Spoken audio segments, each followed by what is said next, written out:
শুরুতে জানিয়ে দেব নির্দেশনা অমান্য করে মাঠের এমপি মন্ত্রী স্বজনরা, তালিকা ধরে ব্যবস্থা গ্রহণ করেছে আওয়ামী লীগ। এছাড়া রয়েছে স্থায়ী কমিটির বৈঠকে সিদ্ধান্ত বহিষ্কার, শোকজ শুরু করেছে বিএনপির পথধারী প্রার্থীদের। অন্যদিকে চিহ্নিত অপশক্তি গণতন্ত্র ভোটাধিকার নস্যাৎ করতে নির্বাচন বিরোধী অপতৎপরতায় লিপ্ত বলছে ওবায়দুল কাদের। সর্বশেষ জানিয়ে দেব জামায়াতের 2 দিনের কর্মসূচির ঘোষণা। নির্দেশনা অমান্য করে মাঠে এমপি মন্ত্রীর স্বজনরা, তালিকা ধরে ব্যবস্থা নিচ্ছে আওয়ামী লীগ। আওয়ামী লীগের সভাপতি প্রধানমন্ত্রী শেখ হাসিনার কঠোর নির্দেশনার পরও নির্বাচনের মাঠ থেকে সরে যায়নি স্থানীয় এমপি মন্ত্রীর পরিবারের সদস্য ও স্বজনরা।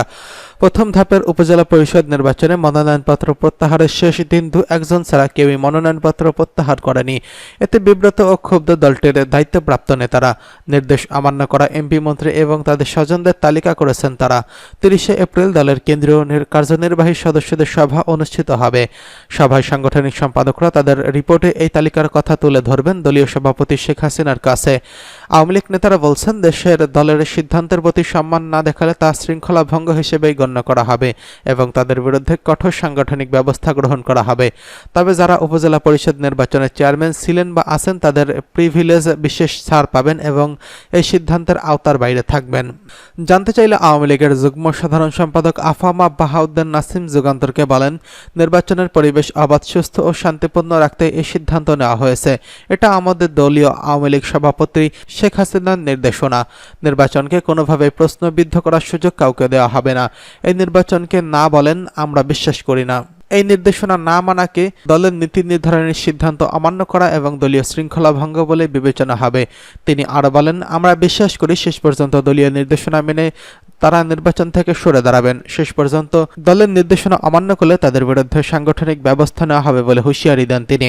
জানতে চাইলে আওয়ামী লীগের সাংগঠনিক সম্পাদক আহমেদ হোসেন যুগান্তরকে বলেন, আমরা বিষয়গুলো সার্বিকভাবে পর্যবেক্ষণ করছি। এ বিষয়ে আমাদের রিপোর্ট 30 এপ্রিল আমাদের দলের সভায় উপস্থাপন করা হবে।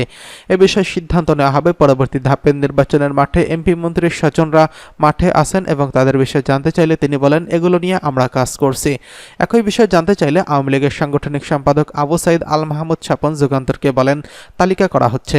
আওয়ামী লীগের আগামী কার্যনির্বাহী কমিটির সভায় বিষয়টি উপস্থাপিত হবে।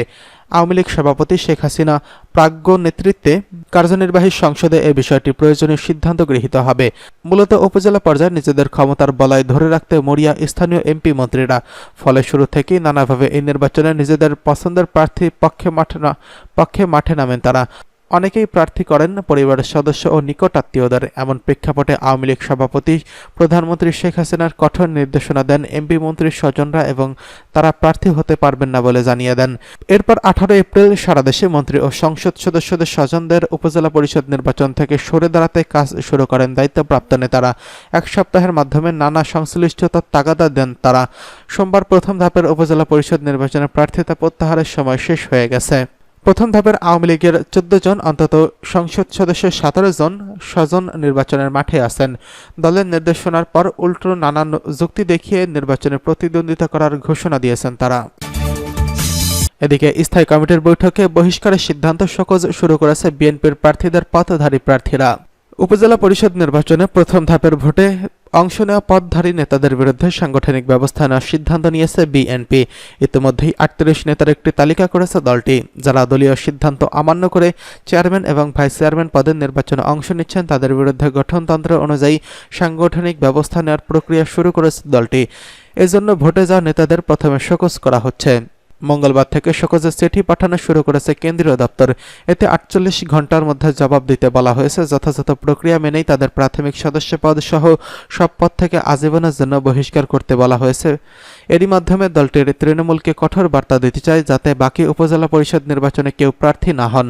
সোমবার দলটির সর্বোচ্চ নীতি নির্ধারণী ফোরাম জাতীয় স্থায়ী কমিটির ভার্চুয়াল সভায় এ বিষয়ে সব নেতা একমত হন। এতে দলের শৃঙ্খলায় কাউকে ছাড় না দেওয়ার সিদ্ধান্ত হয়। সংশ্লিষ্ট সূত্রে জানা গেছে এসব তথ্য। উপজেলা পরিষদ নির্বাচনে প্রথম ধাপের ভোট হবে 8ই মে। দায়িত্বশীল নেতারা জানান, এই ধাপের নির্বাচন চেয়ারম্যান এবং ভাইস চেয়ারম্যান পদে বিএনপির অন্তত 49 জন মনোনয়নপত্র জমা দেন, 11 জন প্রত্যাহার করেন। ভোটে আছেন অন্তত 38 জন। এর মধ্যে 18 জন পথধারী নেতা, বাকিরা দলের সাবেক এবং বহিষ্কৃত নেতা। তারা আরও জানান, মনোনয়নপত্র প্রত্যাহারের সময় শেষ হলেও মঙ্গলবার কয়েকজন নেতা সংবাদ সম্মেলন করে ভোট থেকে সরে যাওয়ার ঘোষণা দিয়েছেন বলে তাদের কাছে তথ্য রয়েছে। জানতে চাইলে বিএনপির সিনিয়র যুগ্ম মহাসচিব রুহুল কবির রিজভী যুগান্তরকে বলেন, উপজেলা পরিষদ নির্বাচনের প্রথম দফায় ভোটে যাওয়া বিএনপি তাদের শোকজ করা হয়েছে। নির্বাচনে ইতিমধ্যে শোকজের চিঠি পাঠানো শুরু হয়েছে। 48 ঘন্টার মধ্যে এই শোকজের জবাব দিতে বলা হয়েছে, পরে সাংগঠনিক ব্যবস্থা নেওয়া হবে। তিনি আরও বলেন, বর্তমান সরকার ও নির্বাচন কমিশনের অধীনে নির্বাচনে অংশ নেবে না বিএনপি, এটা তাদের দলীয় সিদ্ধান্ত। অন্যান্য উপজেলা পরিষদ নির্বাচনেও ভোট বর্জনের সিদ্ধান্ত নেওয়া হয়।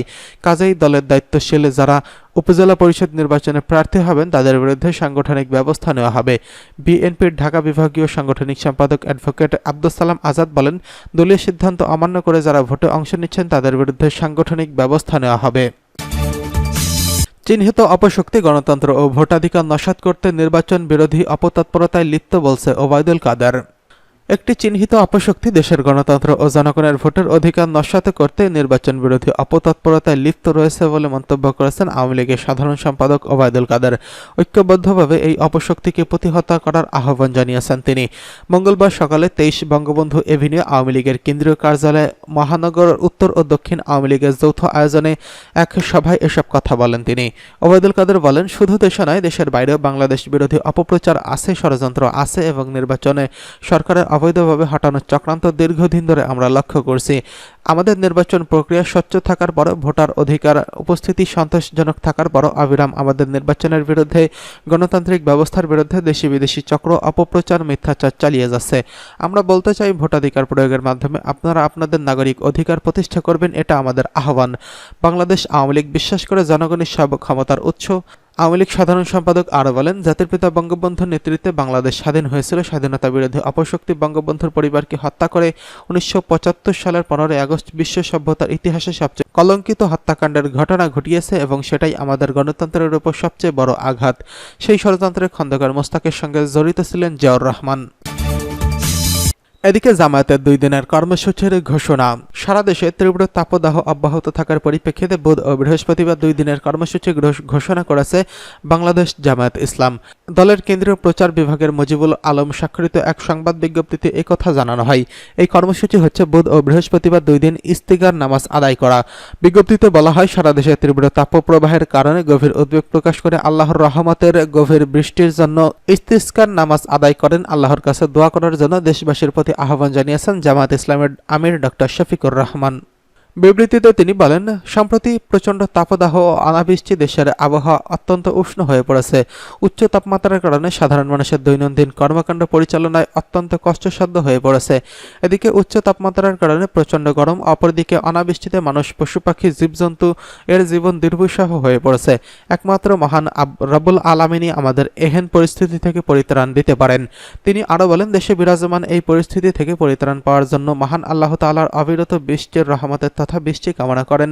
সালাতুল ইস্তিসকা আদায় করার জন্য ওলামা একরাম, জামায়াতের সর্বোচ্চ নেতাকর্মী এবং দেশবাসীর প্রতি উদাত্ত আহ্বান জানান।